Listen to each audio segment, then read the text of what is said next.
The restaurant occupied the corner of Madison and 42nd, the kind of place where tables cost more than they should, and waiters disappeared the moment your plate touched the tablecloth.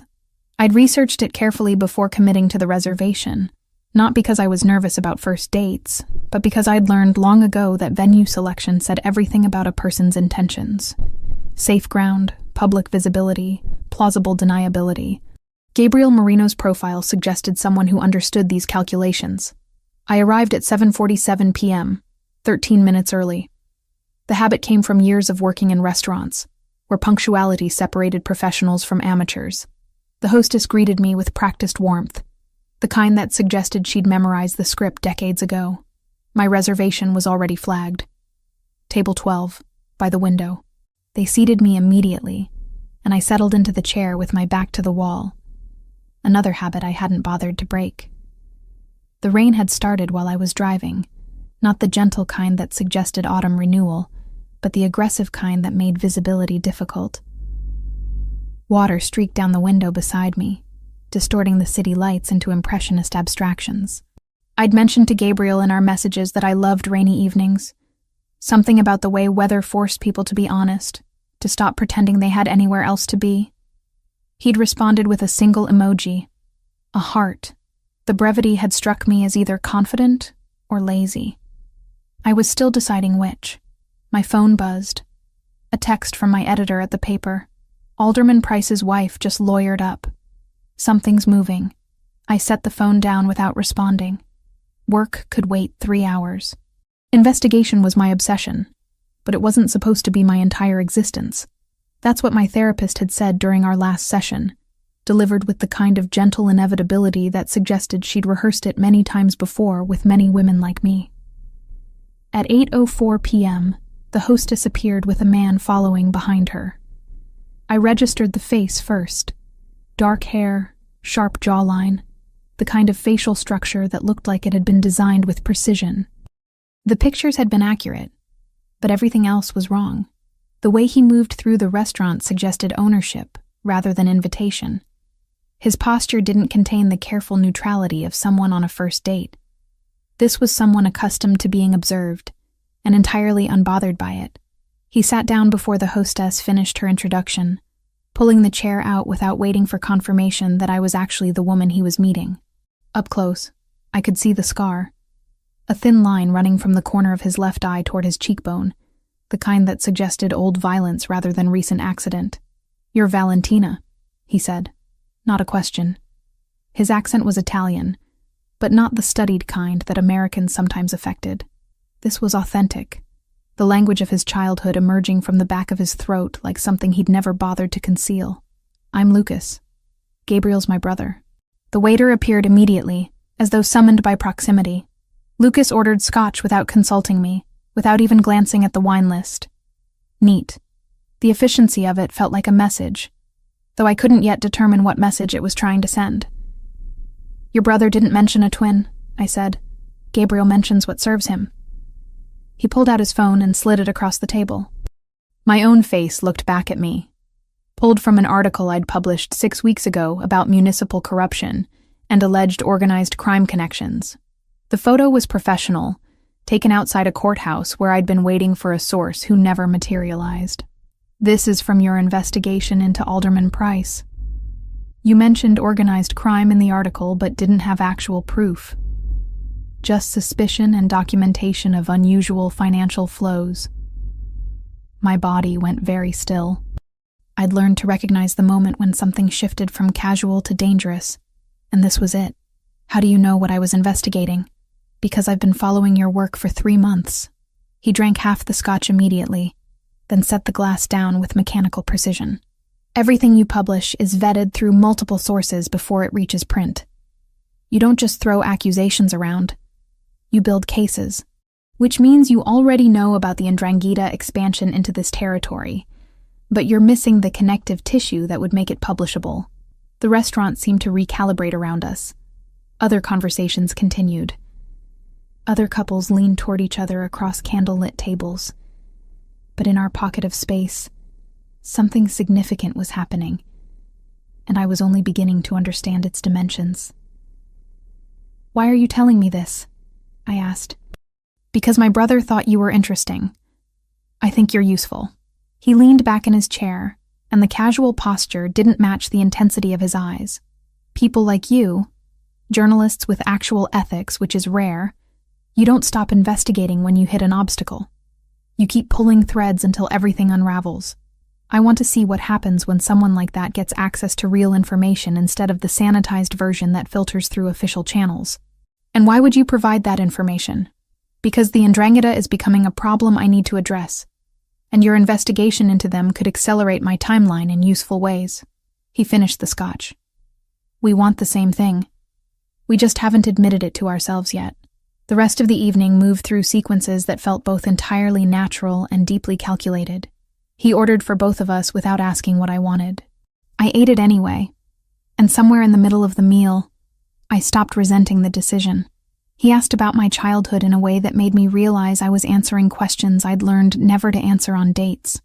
About my divorce 2 years ago. About why I'd chosen journalism. About what I believed in. He offered nothing in return. No reciprocal vulnerability, no personal details.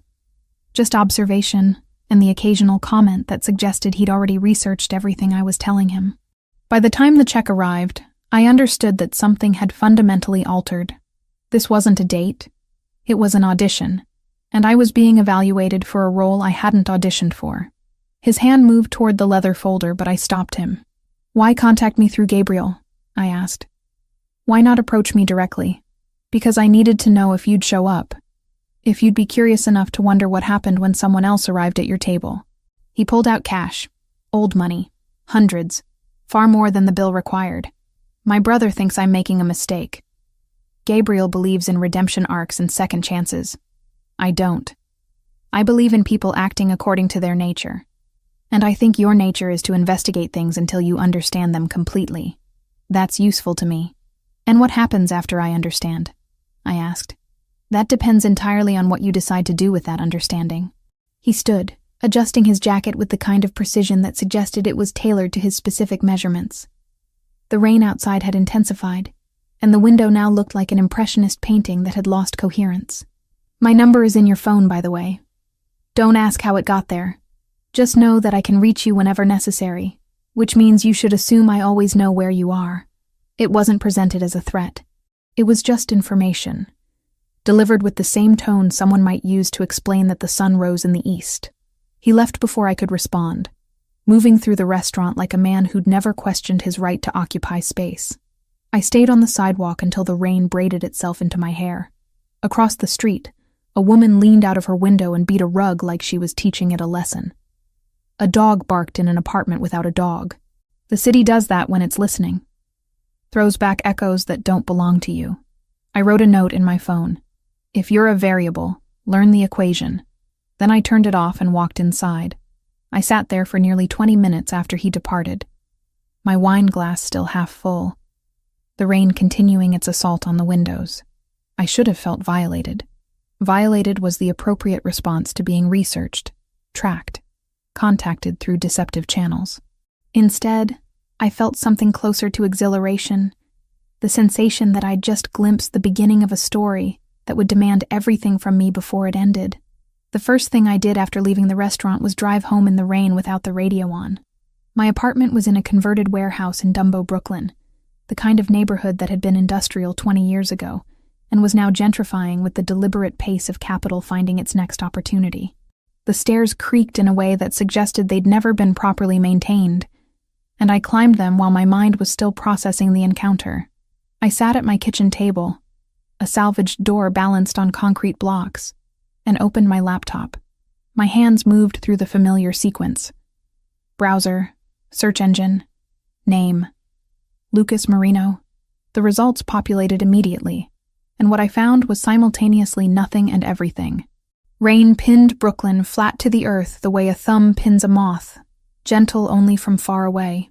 I walked Dumbo's warehouse blocks at noon and again at dusk, talking to owners who knew how to smile without saying anything. The deli on the corner had changed hands 3 times in 18 months. Each sale was a transfer to an LLC with a Calabrian surname and a registered address that belonged to a mail drop on Nassau Street. The current owner poured coffee with the focus of a surgeon, while his nephew hovered near the door, pretending the street needed guarding. "Business is steady," the owner said, which in New York meant, "I don't want to talk in front of a stranger." "Steady like a heartbeat or steady like a metronome?" I asked. His mouth twitched. "Metronomes keep time. Heartbeats tell you who's still alive." Outside, a boy chalked a hopscotch grid into the sidewalk cracks. The nephew stared too carefully at my shoes. On my walk back, a sedan idled at the hydrant, music low. When I stopped to tie my laces, the driver's gaze slid off me the way oil slides off rain. 2 blocks later, the sedan rolled past with the slow inevitability of a tide. It turned at the next light. I wrote the plate down and pretended it didn't shake me. Journalism had taught me to file fear where it couldn't interrupt the work. Tonight, fear went in a drawer labeled Later. There were business registrations under his name, property holdings scattered across the city, legitimate companies with Italian names that meant nothing without context, import-export businesses listed with addresses in the financial district, but nothing that suggested organized crime, nothing that connected him to the 'Ndrangheta expansion I'd been investigating for 3 months. I searched deeper. Court records, municipal filings, news archives going back a decade. For someone who supposedly ran criminal operations in this city, his digital footprint was suspiciously clean, which meant either he was extraordinarily careful or Gabriel had been exaggerating his brother's significance. The next morning, I contacted my editor at the newspaper. Margaret Reyes had been the Metro reporter who'd given me my first real break 3 years ago, when I was freelancing from a coffee shop and thought having a byline was the end goal rather than the beginning. She was still the person I trusted most professionally, even if our relationship had become increasingly complicated by the reality that her job was managing my ambitions rather than supporting them. "I need to meet," I said. We sat in her office an hour later. The newsroom sprawled behind us through the glass walls. Reporters at desks, the constant low murmur of phones and keyboards, the particular energy of people who believed they were discovering truth for a living. Margaret took off her glasses the way people do when honesty is about to cost them something. "You can't publish what you can't source, and you can't live with yourself if you publish what you didn't verify," she said. "You're good because you're stubborn. Be careful who learns to use that. You think someone is using me. I think someone already is." She tapped the manila folder between us. "You don't owe your source belief. You owe your readers proof." I thought about the scotch at the restaurant, about the way Lucas ordered without looking at the menu like menus were for people who needed permission. What if the proof exists, but comes with a cost I can't ask a source to pay? Then you pay it yourself, she said softer. But you never ask the city to pay it in your place. In the glass wall's reflection, the newsroom became a mosaic of moving parts. Phones, shoulders, wrists, blinking cursors. I could feel the story assembling inside me like scaffolding going up around a building that already existed. She didn't question the public value of the work, only the chain of custody that delivered it to me. "Truth still needs provenance," Margaret said. And I heard in her voice a respect that could coexist with refusal. "An Ndrangheta expansion," Margaret said, reading my notes. "You've got municipal corruption, money trails, business acquisitions in neighborhoods that don't match their legitimacy claims, but you don't have the connective tissue. That's what I'm missing," I admitted. "Something that ties all of this together and makes it publishable instead of speculative." "Then don't publish yet." She leaned back in her chair, which squeaked in protest. "Build the case, find the connections, and find a source who can verify what you're already suspecting." 3 weeks passed in the particular kind of obsession that journalism demands. I interviewed small business owners in the neighborhoods where Ndrangheta had acquired property. I examined property transactions dating back 5 years. I contacted city officials who either wouldn't return my calls or returned them with the scripted caution of people who'd learned never to go on record.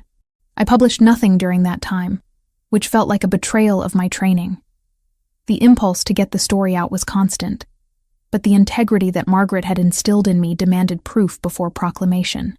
During that 3rd week, Gabriel Marino contacted me through the dating app. His message was direct. "My brother mentioned your work. I think we should talk." We met at a coffee shop in the afternoon, which felt appropriately casual for a first meeting that was anything but casual. Gabriel looked like Lucas in the way that twins do. Same facial structure, same dark hair, but with a completely different energy. Where Lucas had contained his presence, Gabriel expanded into the space around him. He was warm in the way that Americans were taught to be warm, and it made me immediately suspicious. Lucas doesn't typically take interest in people, Gabriel said, stirring his coffee without drinking it. He's been isolated since... He paused, choosing his words carefully. Since someone he cared about died. That was 7 years ago. A car accident. He's been different since then. Harder, more controlled. Why are you telling me this? I asked. Because I want you to understand what you're walking into. My brother isn't safe, but not in the way you might think. He's not violent toward people he's decided to protect. But he's also not the kind of man who forgets things. And he's definitely not the kind of man who lets go. And what exactly is your brother? Gabriel set down his coffee cup with the care of someone handling something fragile. He's the person who runs most of the organized crime infrastructure in this city. Not because he wanted to, but because he was born into a family that had no other options for him. The Ndrangheta started moving into our territory 6 months ago. They thought they could take what we've spent decades building. My brother had other ideas. Why tell me this? Because Lucas already decided you should know. Because my brother has a plan. And you're part of it whether you've accepted that or not. And because I'm asking you, as someone who actually cares about my brother's well-being despite his own indifference to it, to be careful with the information you're gathering. I spent the rest of that week writing. The article I produced was careful. It mentioned organized crime expansion without naming Lucas or his operations specifically. It discussed municipal corruption and property acquisitions that defied economic logic. It implied Ndrangheta involvement without proving it. It was publishable because it was true, and because the truth was damning enough without requiring me to expose the infrastructure that Gabriel had just admitted to. The newspaper published it on a Sunday morning. By Sunday evening, Lucas Marino was standing outside my apartment building. I only noticed him because the doorway to my building framed a figure in charcoal gray, motionless in the drizzling rain. When I approached, he looked up from his phone like he'd been waiting for me specifically, like he'd known I would eventually come down the stairs and find him there. Your article was competent, he said. You didn't name anyone. You didn't provide evidence that would force prosecutorial action. But you told enough truth that the right people are now paying attention to the Ndrangheta's position in this city. How did you know where I live? I asked. Although I already knew the answer. I've known since our first meeting. He stepped closer, and I didn't step back. The question is what you're going to do now that you understand what your investigation has opened. Because you've made this situation move faster than I planned. And now people are going to start taking action that wasn't supposed to happen for another month. I wrote what I believed was true. I know. That's why I'm not angry. He pulled out his phone and showed me an encrypted message thread I couldn't decipher. The Ndrangheta just moved their timeline forward. They're planning operational escalation, because your article made their position visible to law enforcement. Which means things are about to become significantly more complicated for everyone involved. What do you want from me? I asked. Right now, I want you to stop investigating. I want you to sit with what you know and wait. And I want you to understand that the protection I offered you at dinner was never conditional on your cooperation. It was a decision I made, and it stands regardless of what you choose to do next. He left before I could respond, walking into the rain with the same confidence he'd walked through the restaurant. I stood on the sidewalk watching him disappear, understanding that something had shifted again. That the investigation I'd started as a professional pursuit had become something significantly more dangerous and significantly more personal. The phone call came 3 days after Lucas left me standing in the rain outside my apartment building. Unknown number, which I answered anyway, because I'd stopped believing in careful boundaries the moment I'd realized who he actually was. Meet me at Caffeine House on 10th, Lucas said without preamble. 1 hour. The cafe was crowded in the way that downtown cafes are crowded on weekday afternoons. People with laptops pretending to work, students cramming for exams, professionals killing time between meetings. I arrived early and ordered coffee I didn't want, positioning myself at a corner table where I could see the entrance without appearing to watch it. The barista, a woman with inked vines on her wrists, slid a receipt toward me that had nothing printed on it. A moment later, a busboy knocked his shoulder into my chair, apologizing in the universal language of service work. My bag had shifted an inch toward the aisle. His hand had not touched it. When Lucas took the chair opposite mine, the busboy vanished. The barista pretended to miscount the till. "Little tests," Lucas murmured without looking away from me. "Yours or theirs?" "Everyone's. People audition for roles they don't know exist." A man at the door tried to read my screen from 15 feet away. A ridiculous angle for useful surveillance. The barista refilled my coffee twice without charging. When Lucas left, the busboy reappeared with a broom and a message I wasn't supposed to notice. "You dropped this." Paper folded into eighths. Inside, a single line in block capitals. "They're listening by the plants." I glanced at the ficus near the restroom and wondered when I'd stopped assuming public spaces belonged to the public. Lucas arrived exactly on time, which seemed to be his default setting. He didn't order anything, just sat across from me with the kind of presence that made the surrounding noise seem distant. "The Ndrangheta knows you're investigating them," he said, "which means they know who you are, which means you're now a variable they need to eliminate or control." "How do you know that?" I asked. "Because I have people inside their organization who report to me. Because they've been moving money around trying to figure out which of their associates might be talking to you. Because 3 of their operatives were photographed outside your workplace yesterday."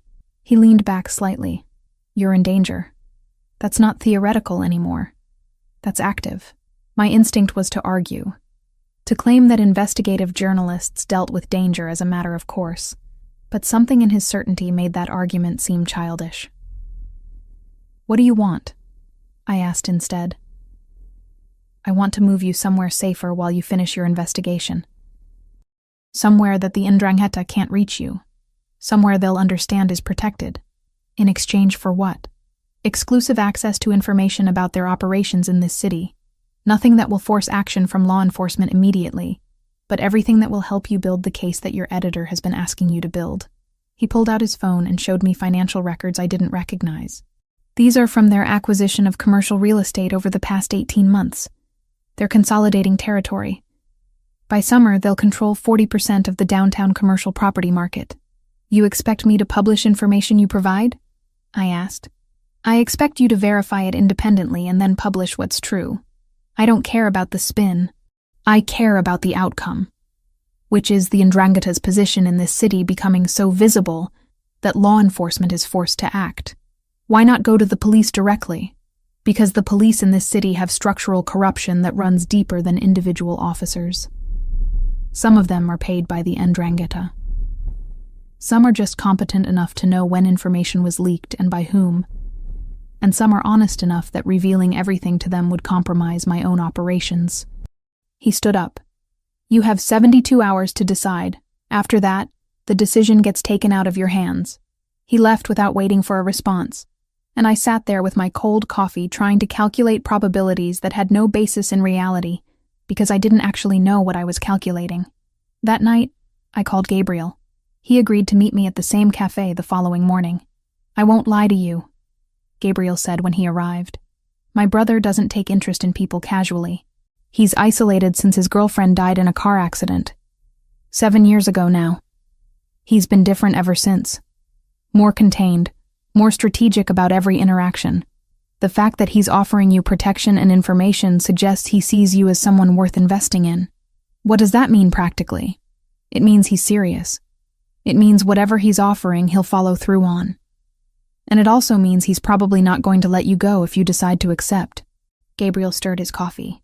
"But it also means that while you're under his protection, nothing happens to you without consequences he decides to impose." Over the next week, Lucas and I met in increments. First in the cafe, which was public and safe. Then at restaurants where we occupied quiet corners. Then at a hotel bar where the dim lighting and ambient noise created isolation within crowds. "I have a place," he said during the 3rd meeting. "Temporary accommodation. You can work from there, receive visitors if you want, live your life. But nothing from the outside world reaches you without going through my people first." "You mean you read all my mail?" I said. "I mean I protect you comprehensively. That requires knowing what's coming toward you." He slid a key card across the table. "It's a hotel suite. Extended stay arrangement. No one questions how long you'll be there. And when I'm done investigating, we renegotiate. I packed a suitcase the following morning without really understanding why I was doing it. My boss at the newspaper asked if I was working on something significant, and I said yes, which was technically true. I didn't explain the nature of the significance. The hotel suite was on the 43rd floor of a building with security that made airports look casual. 2 bedrooms, a full kitchen, a workspace where I could set up my laptop. A view of the city that made it seem like something I could hold in my hands. The first housekeeping attempt arrived at 11:03 a.m., exactly 3 minutes after I'd hung a "Do Not Disturb" sign. The woman at the door wore the hotel uniform and a pin with someone else's name. When I asked for her supervisor, she smiled the way mirrors smile, reflecting me back without warmth, and pushed the cart an inch forward. "I don't need service," I said. "I understand." She didn't move.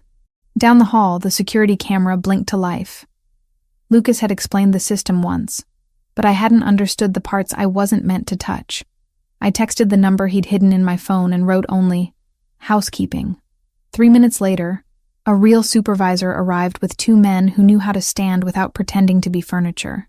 The woman with the borrowed pin apologized again and left without asking me to sign anything. "This will happen again," the supervisor said. "We'll widen the perimeter." "Is there a perimeter on a corridor?" "There is now." When the elevator doors closed behind them, I realized I'd been holding my breath long enough to make stars gather at the edge of my vision. I sat on the carpet and breathed until the stars went away. I built a tiny ritual for aftershocks. Count 5 breaths, catalog 3 sounds, touch 2 solid edges. It was nothing anyone would call bravery. It was simply a way to teach my body that the floor was still the floor. Gabriel came by the first evening with groceries and explanations about how the security system worked. He showed me which phones were monitored by Lucas's people and which weren't.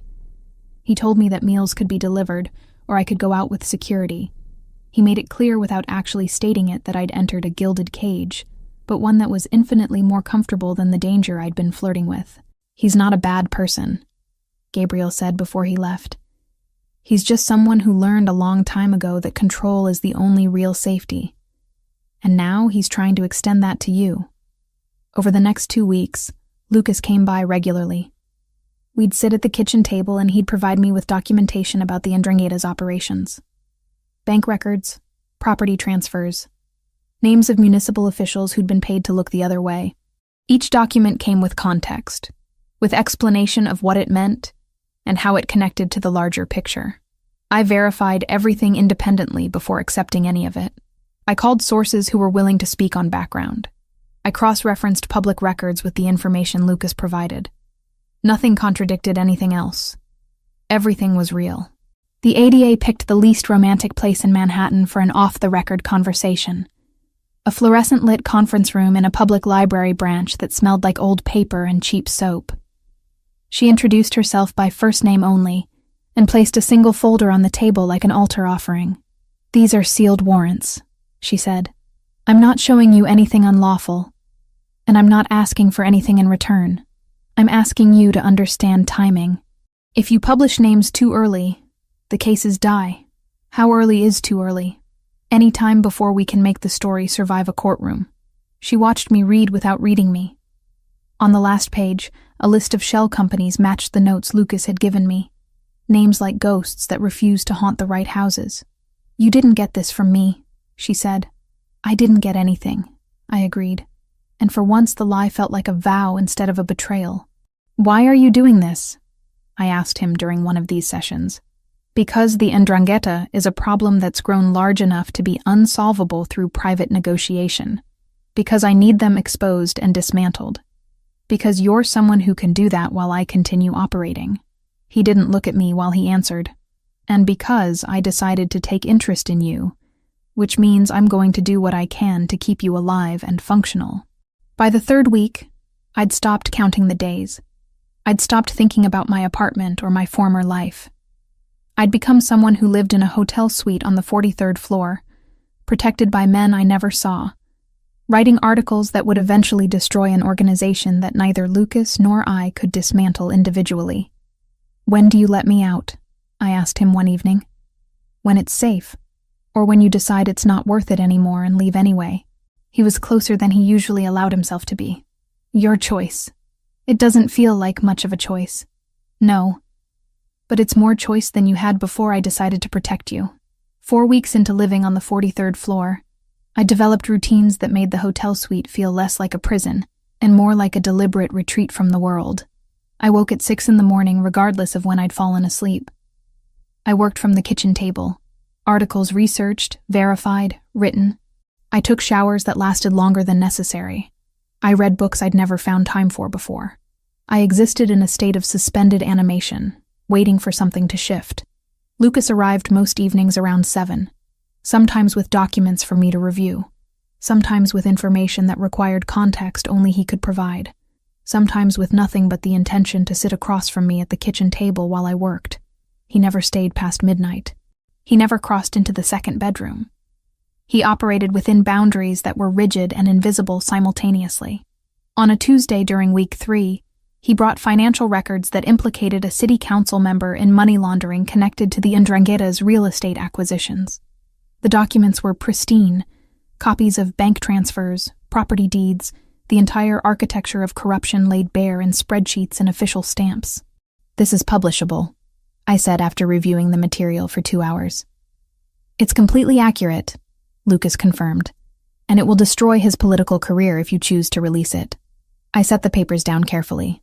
"What's the catch?" "There isn't one. I'm providing information that happens to be true. What you do with it is your decision. I didn't publish it. Instead, I buried it in my research file, cross-referenced it with a dozen other pieces of information, and wrote a carefully constructed article about municipal corruption that didn't mention the council member specifically, but destroyed his credibility through implication. The piece ran on Sunday. By Monday morning, the council member had resigned, citing personal reasons. Lucas read the article at my kitchen table while I watched his expression remain completely neutral. "You didn't use the material I gave you," he said. "No. I used information I verified independently that didn't require me to publish information that would directly trace back to your source. You protected me. I protected my profession," I corrected. "There's a difference." But we both knew there wasn't. I'd had the opportunity to publish something that would have damaged his operations, or at least complicated them. And I'd chosen not to. I'd made a choice that was actively against my training, against my instinct for investigative completeness, against the person I'd been before the hotel suite. This became the pattern. Lucas would provide sensitive information. I would verify it through other channels. I would publish pieces that used the verified information, but didn't require attribution to him. Each article weakened the Ndrangheta's position, while simultaneously deepening my complicity in Lucas's agenda. Each article also made it clearer to both of us that I'd crossed a line I couldn't recross. During week 5, Gabriel called and asked to meet me at the hotel. He arrived with coffee and the kind of expression that suggested he'd been conscripted into a conversation he didn't want to have. "My brother is becoming attached to you," Gabriel said without preamble. "He's using me for information leverage. He's doing that too. But he's also becoming attached." Gabriel stirred his coffee methodically. "I need to tell you something about him, about why he maintains such careful distance from people." I listened while Gabriel explained what I already knew in outline. The woman he loved, the accident, the decision afterward to turn distance into doctrine. He warned me that Lucas translates love into control, not cruelty, but containment, a way to keep catastrophe from repeating. It was less a revelation than a confirmation of the pattern I'd been living inside. I didn't feel shocked so much as sordid. What Gabriel offered wasn't a twist in the narrative. It was index cards going into the right box. Grief explained the doctrine. Doctrine explained control. And control, as I'd already learned, was Lucas's preferred synonym for love. That night, Lucas arrived later than usual. He looked exhausted in a way that suggested the exhaustion was internal rather than physical. He sat at the kitchen table without moving for several minutes, just existing in the space without speaking. "Gabriel told you about her," he said eventually. "Not a question. He told me you lost someone. I lost someone I was too selfish to keep safe. There's a difference." He stood and moved to the window, looking out at the city with the particular intensity of someone watching something they wanted to destroy. "I've spent 7 years not allowing anyone close enough to hurt me that way again. And then I decided to take interest in you, which was probably the worst decision I've made in a decade. I moved closer to him, but didn't touch. You're not responsible for protecting people from random accidents. I'm responsible for the consequences of the choices I make.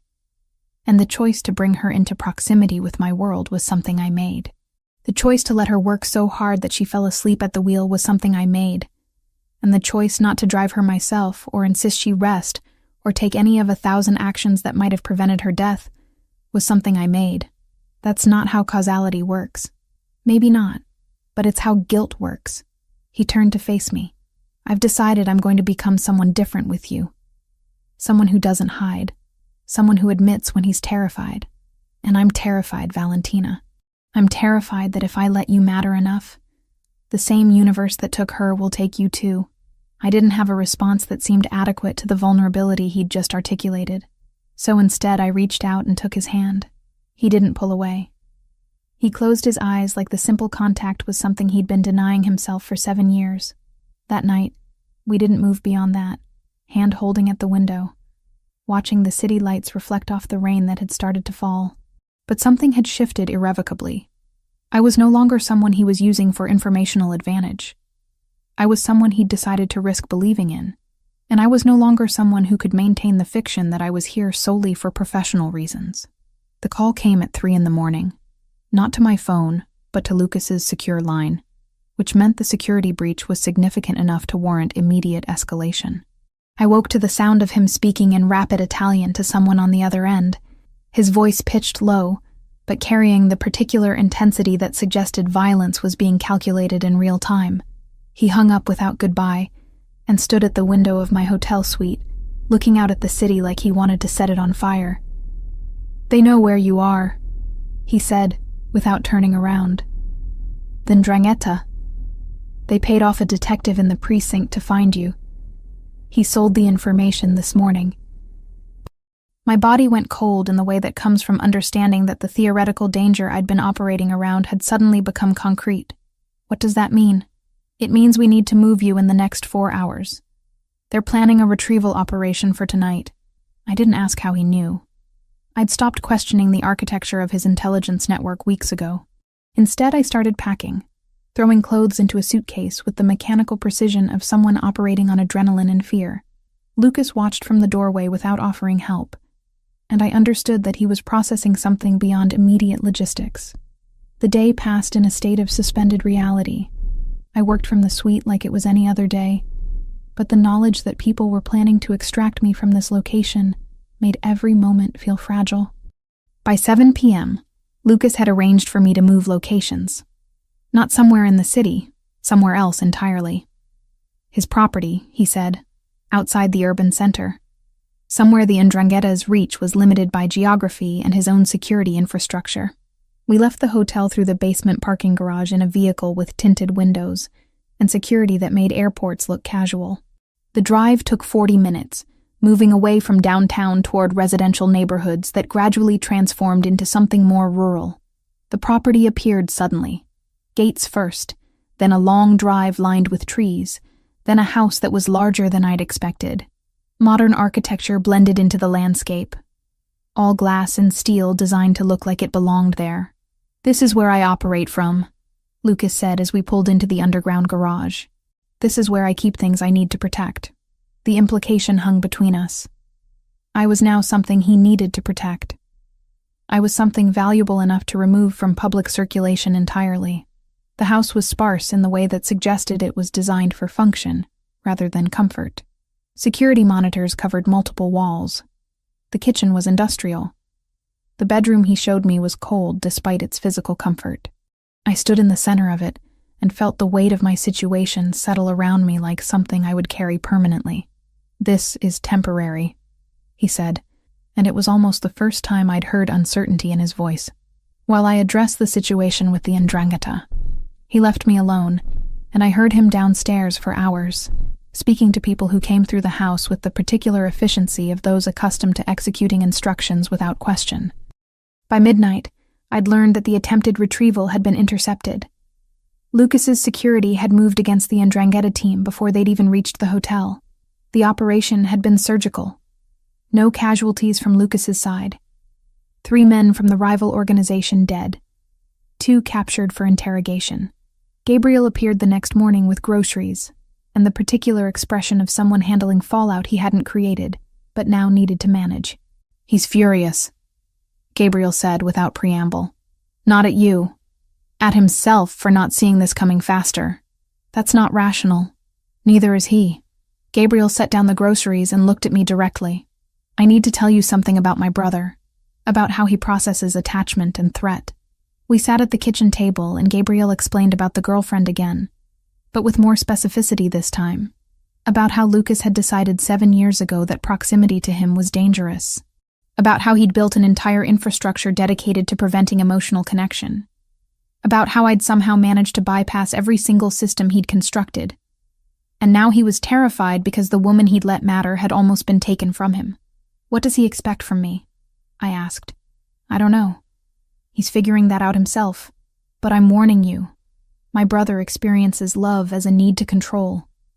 It comes from a place of genuine care, but it manifests as possession." Gabriel stood to leave. "Be careful, because he's going to hurt you trying to keep you safe."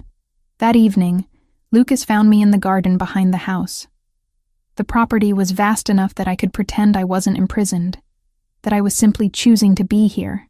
We stood beside a low wall, where rosemary grew with the stubborn optimism of plants that don't know the word winter. Lucas rested his hands on the stone as if anchoring himself to the earth. "Control isn't love," I said. "It's just the shape fear takes when it wants to look useful. Fear keeps people alive. So does trust. So does air." I touched the rosemary. My fingers came away smelling like kitchens and summers I didn't have. "You can't lock me in a version of safety that requires me to be smaller than I am."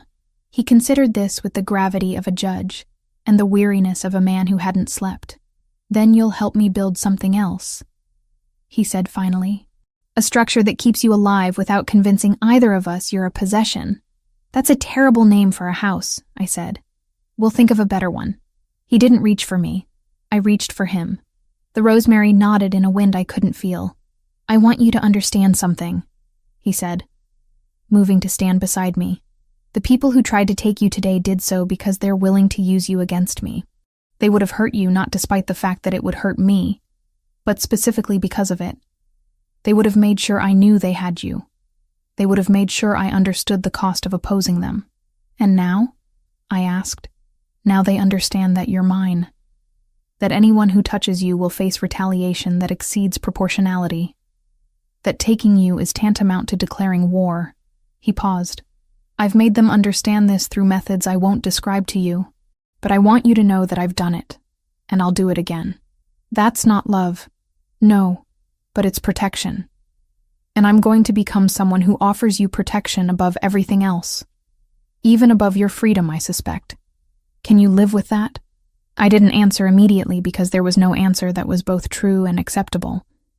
The truth was that I'd already surrendered my freedom. The truth was that I'd made choices that couldn't be unmade. The truth was that standing in his garden, knowing that violence had been orchestrated to ensure my safety, I felt something closer to gratitude than violation. "I don't know," I said finally. "Then we'll figure it out together while you stay here and write your articles and become integrated into my life in ways you haven't anticipated yet." 2 weeks at Lucas's property passed in a rhythm that felt both suspended and increasingly permanent.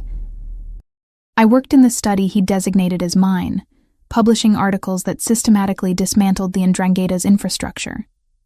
Each piece I wrote drew from the documentation Lucas provided, information I verified through independent channels before publication. The newspaper had begun to notice the pattern. My editor Margaret called asking how I was accessing such comprehensive intelligence about criminal operations that supposedly operated in shadows. "I have sources," I told her, which was technically true. "Dangerous sources," she replied. It wasn't a question. All good sources are dangerous. By day 2 of week 3, the contact came through an intermediary. A Postal Service employee delivered an envelope containing documents that shouldn't have been accessible to anyone outside federal law enforcement. Bank records from offshore accounts. Ownership transfers that traced directly back to Ndrangheta operatives. Evidence that would have destroyed several of Lucas's operations if released. The accompanying letter was handwritten in English with an Italian accent evident in the phrasing, "Ms. Foster, we have something you want. You have something we want. A journalist with your skills could verify these documents and publish them. In exchange, we offer your safe passage out of this situation. You're currently imprisoned by someone who will eventually hurt you. We're offering freedom." I read it 3 times before showing Lucas. He was silent for a long time after I handed him the letter. Truly silent. The kind of silence that suggested calculation rather than absence of thought. When he finally spoke, his voice had shifted into something harder than I'd heard before. "They're offering you a way out," he said. "They're also offering me exposure in exchange for you. I'm not going anywhere. You should consider it. They're right about one thing. Proximity to me is inherently dangerous. You were nearly taken because of me. You're living in a security compound because of me. You've surrendered your career independence because of me. I haven't surrendered anything. I've made choices. Have you?" He moved to the window, looking out at the property that had become my world. "Or have you simply accepted a situation that became too complex to resist?" I stood and moved toward him. I could have contacted them immediately. I could have used those documents. I could have exposed your operations entirely. Instead, I'm showing them to you, which means nothing except that you've made one good choice. It doesn't negate all the bad ones. Then what do you want from me? Permission to let you go? I don't have that right. You have to decide whether staying is worth the cost."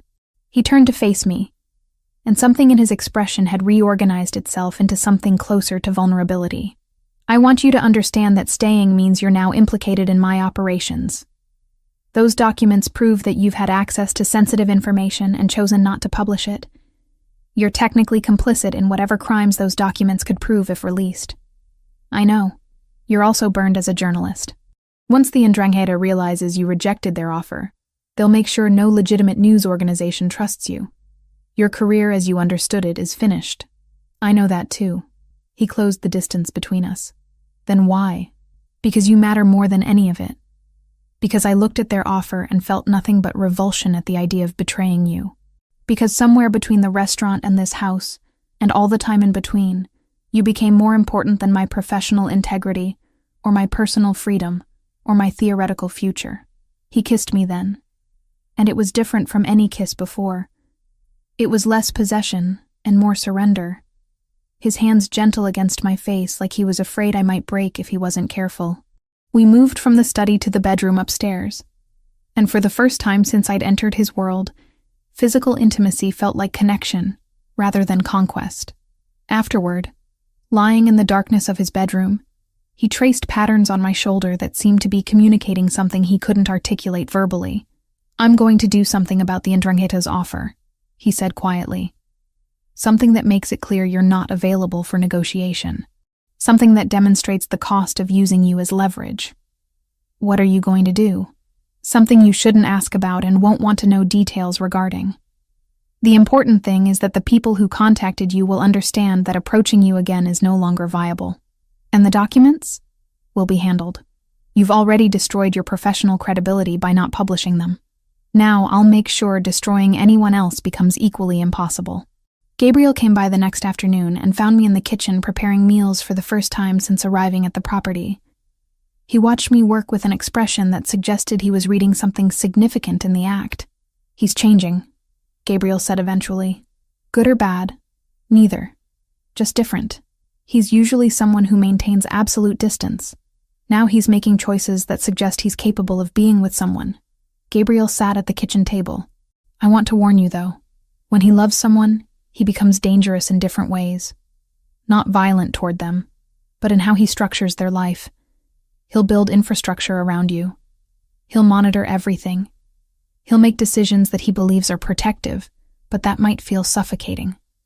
He already does those things. Yes, but he'll do them more intensely now, because you're not just useful to him anymore.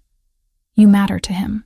By evening, I'd published an article that destroyed the credibility of 3 municipal officials who'd been cooperating with the Ndrangheta.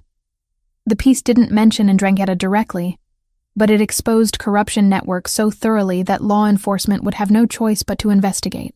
The email I received from Margaret 20 minutes after publication was simple. "Where the hell are you getting this?" The accountant called himself Rossi because men like him chose names that sounded like they had fathers. He suggested a church basement off 9th Avenue. I suggested daylight. We compromised on 4 in the afternoon, stained glass throwing fractured color across metal folding chairs. "I balance books for import businesses," he said, palms up.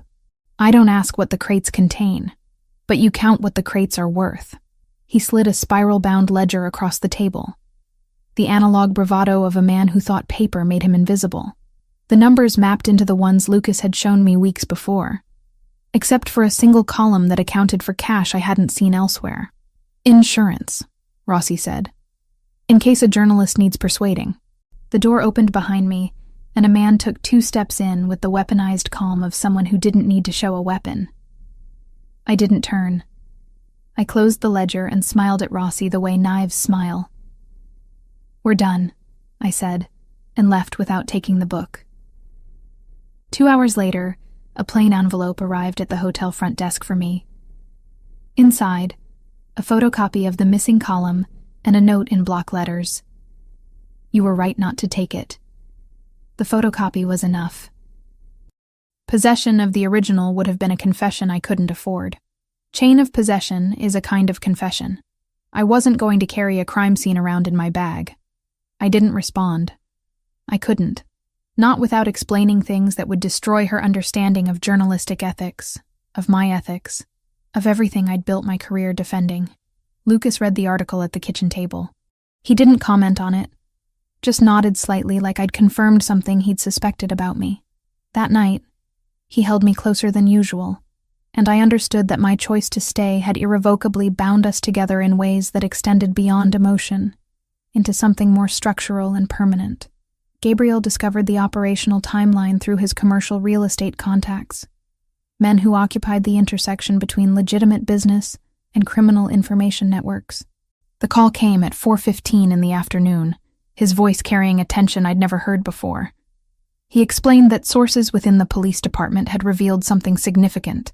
The 'Ndrangheta had finalized their assault strategy. Not theoretical anymore. Operational. They were moving to the property with personnel and firepower intended to overwhelm Lucas's security infrastructure through calculated numerical advantage. 24 hours, possibly less. I watched Lucas process this information from my position at the kitchen table. His expression remained neutral, but something shifted in how he occupied physical space. A reorganization of his entire presence into what I'd begun to recognize as operational mode. He picked up his secure phone and began making calls in rapid Italian, each conversation brief and structured with military precision. I understood I was witnessing the beginning of something that would reshape everything that followed. That the theoretical danger I'd been existing around had finally calcified into something concrete and immediate. "We're evacuating you," Lucas said after the final call ended. "There's a secure facility north of the city.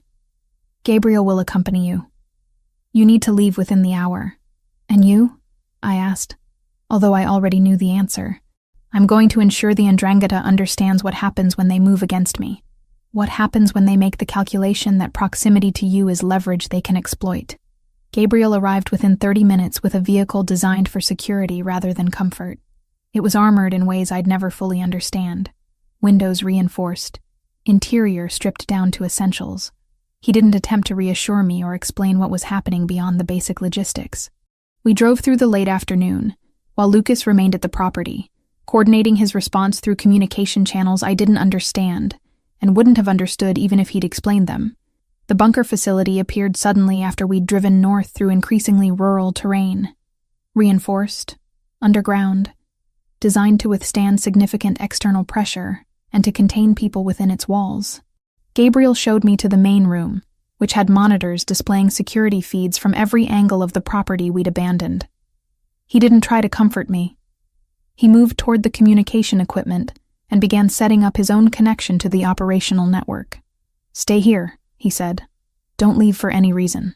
Security personnel will provide meals at regular intervals. You'll be physically safe. Emotionally safe is another matter entirely." He didn't say goodbye. He moved toward the exit, and I understood that he was returning to the property to position himself beside his brother during whatever violence was about to be orchestrated. The monitors flickered to life, and I watched the property come into view through multiple camera angles, thermal imaging, standard security feeds, perimeter sensors, all feeding information into a system designed by someone who understood that protection required knowing everything simultaneously. Voices stitched through the comms, perimeter to Gabriel, interior corridors to Sal, medical to Anna, no heroics, only assigned lanes. By 8 p.m., the first Ndrangheta vehicles appeared at the property gates. Not careful reconnaissance or the tentative probing of earlier attempts, but a direct assault. Multiple vehicles pulled up with precision that suggested military training. Armed personnel moved with practiced coordination, and I felt something in my chest constrict as I realized this was happening in real time, that the protection Lucas had promised was about to be tested against organized violence. The security feeds revealed Lucas's people responding with efficiency that matched the invaders. Precision rather than chaos. But they were outnumbered, and watching the monitors, I began to wonder if I'd fundamentally miscalculated Lucas's capacity to protect himself against something this coordinated. Then the operational scope shifted. Additional security appeared from positions I didn't know existed. Men emerging from locations I hadn't noticed during my time at the property. Gabriel moved through the property with a tablet, coordinating movements with the particular focus of someone trained to manage violence systematically. I felt something in my chest constrict watching him operate, understanding that he was putting himself between his brother and death, between me and the possibility that everything Lucas had built would collapse under pressure. The assault lasted approximately 6 hours. The security monitors showed controlled violence, precision, rather chaos or panic. Lucas's team moved against the Ndrangheta invaders with the efficiency of people who'd trained extensively for exactly this scenario, who understood that operational success required discipline and coordination under extreme stress. But around midnight, one of the primary monitors flickered and went dark. Then another. I watched the blackness spread across the screens like something was consuming the property from the outside in. An hour passed that felt like several lifetimes compressed into 60 minutes. I couldn't move. I couldn't think beyond the immediate awareness that something had gone wrong, that the controlled violence I'd been watching had shifted into something less predictable and more dangerous. Then Lucas called. "It's over," he said without preamble. The Ndrangheta's operational presence in this city has been eliminated. Their leadership structure is compromised beyond repair. We've secured all locations and secured all remaining threats. I should have felt relief. Instead, I felt something closer to dread, because his voice carried an undertone that suggested the victory had cost something significant. "Gabriel," I said. "Where's Gabriel?" Silence extended between us. Long enough that I understood before he spoke what had happened, that the cost of neutralizing the threat had included someone I'd come to care about. "He was evacuating you when the firepower escalated," Lucas said, and I could hear something breaking in his voice for the first time. A round caught him during secondary exit procedures, shoulder penetration and through the arm. The shoulder is recovering well with medical intervention. The arm, there's nerve damage. The radial nerve sustained significant trauma. He's going to have limited functionality in his right hand. The rehab clinic smelled like lemon cleaner and determination. Gabriel learned to pick up marbles with his fingers the way toddlers do. One, then another, then a break that wasn't a break so much as a recalibration of dignity. The therapist spoke in measured verbs. Flex, extend, hold, release. She didn't say, fail. She said fatigue. "They told me I might never sign my name the same way," he said, studying his own handwriting as if it were a stranger's. "What happens if a person can't recognize himself on paper?" "He recognizes himself somewhere else," I said. He tried a fork, then a pen, then the fork again. When he finally looked at me, his eyes held the particular brightness of anger looking for somewhere safe to land. "Don't let him make the whole world small around you," Gabriel said. "When he's scared, he turns houses into boxes. I know the difference between walls and shelter. Make him learn it too." I felt my breath catch somewhere in my chest, felt the weight of what he was telling me settle into my understanding. Gabriel, his constant presence, his careful warnings, his role as the intermediary between his brother and the life I'd entered. Gabriel, who'd warned me about loving someone like Lucas. Gabriel, who'd chosen to ensure my evacuation, even knowing what that choice would cost him. "Can I see him?" I asked. "He's in medical care now. By tomorrow evening you can visit." "But Valentina, you need to understand what just happened. You need to understand what my brother was willing to sacrifice to ensure you remained safe." I spent the remainder of that night watching the monitors as Lucas's people systematically removed evidence of the confrontation. By dawn, the property looked almost untouched, except for the absence of the men who would never leave it alive. The silence of the bunker pressed against me, and I understood that I'd crossed into territory where there was no returning to the person I'd been before.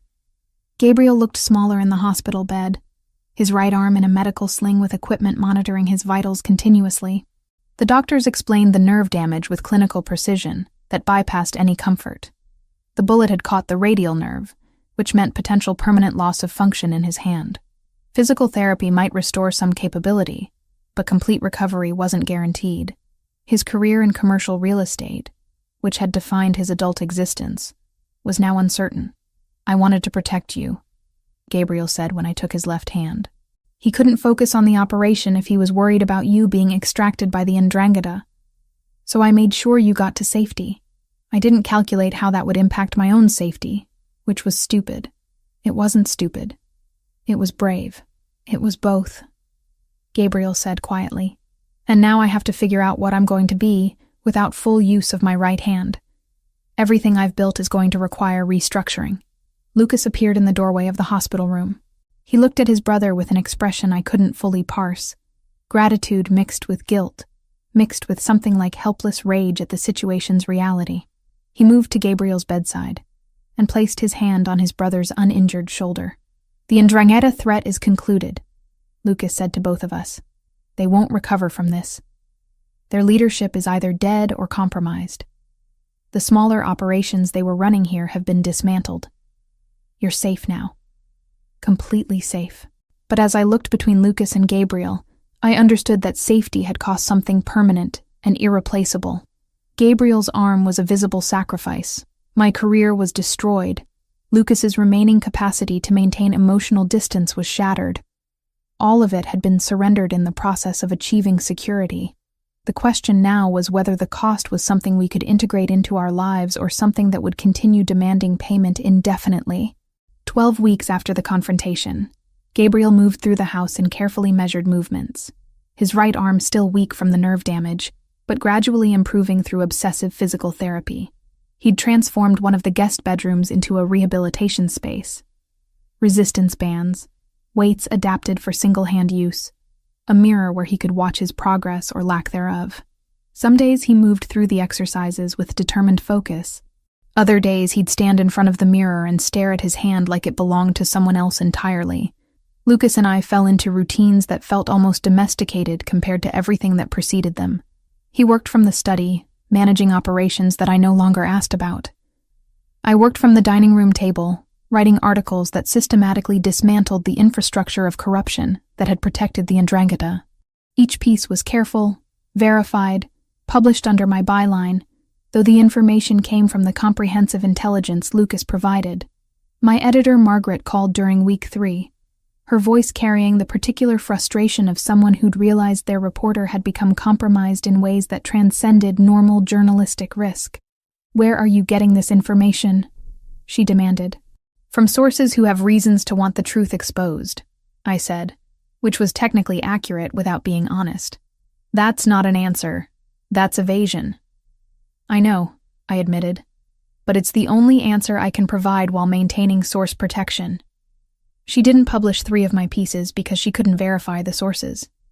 She published 4 others because the information was too accurate, too damaging to ignore, too obviously true despite its mysteriously comprehensive nature. By week 4 of my confinement at Lucas's property, 2 city council members had resigned, 3 police detectives had been suspended pending investigation, and the municipal fraud investigation had expanded to encompass 43 separate cases of corruption. Gabriel joined me one afternoon while I was working on an article about police department practices and financial irregularities. He sat across from me with his right hand resting on the table, watching me write with an intensity that suggested he was processing something beyond the immediate moment. "He's different," Gabriel said without preamble. "My brother, since the confrontation. He's not softened exactly, but he's reorganized himself around you in a way I've never seen before with anyone." "That's not necessarily good," I said. "No, but it's honest. And honesty from Lucas is relatively rare." Gabriel stood and began moving toward the kitchen. "I'm going to cook dinner, all three of us. Tonight I'm going to attempt to make pasta with one functioning hand, which will either be impressive or disastrous." It took him nearly 2 hours. Lucas came down from the study and found us in the kitchen. Me chopping vegetables, Gabriel managing the pasta with his left hand while using his recovering right hand to stabilize the pot. He was sweating from the effort and the frustration, but he didn't stop. Lucas watched without offering help, understanding that assistance would have been rejection of Gabriel's insistence on remaining functional. The pasta was imperfect, the sauce too thick, the noodles slightly overcooked, but it was made by all three of us. We sat at the dining table that had become the center of our lives, and something about sharing that meal felt like confirmation of a family unit that shouldn't have worked, but somehow had. By week 8, Gabriel had achieved approximately 70% functionality in his right hand. The doctors said that was the likely ceiling. Nerve damage wasn't always reversible. He'd need to restructure his career, learn new methods, adapt his entire professional identity. But he was alive, and his arm was attached, and every day of improvement felt like a victory against the violence that had fractured him. I published an investigative series about police department corruption that directly named 8 officers who'd accepted payments from criminal organizations. 3 of them were arrested within 72 hours. The others disappeared. They either fled, or went into protective custody, or simply never reported for their shifts again. My byline was attached to all of it, which meant my credibility as a traditional journalist was destroyed. No legitimate news organization would hire me after this. I'd become too connected to the criminal underworld I'd been investigating, too compromised to maintain professional distance. Margaret called me personally to tell me the newspaper was distancing itself from my work, not firing me, because I'd technically violated no explicit rules, but reassigning me to research positions that didn't involve publication. It was corporate silence, the kind that destroyed careers without providing any grounds for legal challenge. "I'm sorry," Margaret said, and she meant it. "But readers need to trust that information has been verified independently, and you've made that impossible by operating in spaces we can't ethically endorse." I didn't argue. She was right. I had become someone who operated in spaces that journalism couldn't endorse, and I'd made that choice consciously and repeatedly. Week 10 brought the final conversation with Lucas about what my life would become. We sat in the garden at sunset, watching the light distort across the property. "You need to make a decision," Lucas said. "You can stay here and become part of my operations officially. You can return to some version of normal life outside the city. Or you can find a third option that I haven't considered." "What if I stay but continue working as a journalist?" I asked. "What if I continue publishing but operate as someone who investigates corruption generally, rather than someone attached to legitimate news organizations? That would make you a blogger, essentially. Or perhaps a freelance investigator. Your credibility would be questioned." "My credibility is already destroyed," I said. "At least this way I could use what I've learned to expose things that matter. Even if it exposes me, I wouldn't publish anything that would compromise you directly. But if your operations intersect with government corruption or criminal networks that prey on civilians, I'd publish that." He was silent for a long time. Then he reached over and took my hand in a gesture that felt more significant than any words he could have articulated. "Then, we're bound together indefinitely," he said. "You as someone operating in spaces between journalism and investigation. Me as someone providing you with information that serves my interests while also serving truth. And Gabriel as the person who sacrificed to make this possible." By week 12, we'd established the final configuration of our lives. Gabriel had returned to work in a modified capacity, specializing in consulting rather than direct property negotiations. I'd launched an independent investigation platform that published long-form reporting on corruption, organized crime, and governmental malfeasance. Lucas continued managing his operations, but with the Ndrangheta threat eliminated and municipal corruption exposed. His position in the city had become almost legitimate. I learned the practical ways a life rearranges itself around risk. Cash in envelopes, just enough to matter and never enough to tempt. Shoes that run quietly. A list of cab companies where a dispatcher would answer at 3 a.m. and tell you the driver's name like it was a prayer. Gabriel taught me single-handed knots. I taught him to dictate and ignore autocorrect's contempt. "You can't publish mercy," he said once, frustrated with his own handwriting. "No," I said, "but you can practice it." We practiced. Not because we were good, but because we were tired of the parts of ourselves that weren't. Practice didn't make us fearless. It made us legible to ourselves. We could read the shape our fear took and walk anyway. The last encounter happened at the restaurant where everything had started. The same establishment, the same corner table, the same view of the city through rain-distorted windows. Lucas and I arrived separately, and then sat together, waiting. Gabriel arrived exactly on time, his right hand still recovering but functional enough to hold a wine glass. He smiled when he saw us, and something in that smile suggested acceptance of the family we'd become. "The city's different now," Gabriel said, raising his glass. "Cleaner, in some ways. More honest about what it is. Because we stopped hiding what it was," I said. "Because we chose to expose it," Lucas corrected. And the distinction mattered. We hadn't been heroes revealing truth. We'd been people with specific interests and specific knowledge, using that knowledge in ways that aligned with our survival and our futures. The waiter brought food we hadn't ordered, because Lucas had taken care of that detail before we arrived. He'd always taken care of details, managed expectations, controlled outcomes.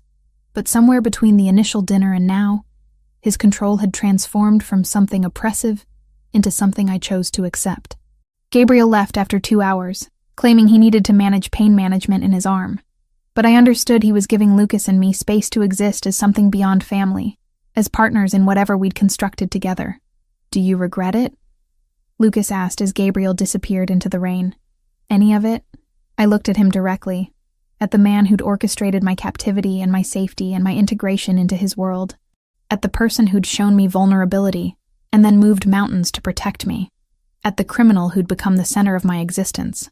"No," I said. "I don't regret it." Sometimes the practice looked like nothing anyone would recognize. Counting exits without seeming to count. Letting the phone ring twice and never 3 times. Learning the names of doormen and the names they preferred to be called when they were tired. None of it was dramatic. All of it was the difference between surviving a day and setting one aside like a jar on a shelf, labeled for later. He took my hand across the table, and we sat in silence watching the city reshape itself through the window's distorted glass.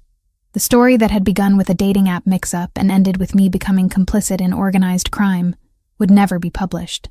It was too personal, too compromising, too true in ways that journalism couldn't accommodate. But it existed nonetheless, written in the architecture of our lives and the choices we'd made to be together despite everything that should have kept us apart.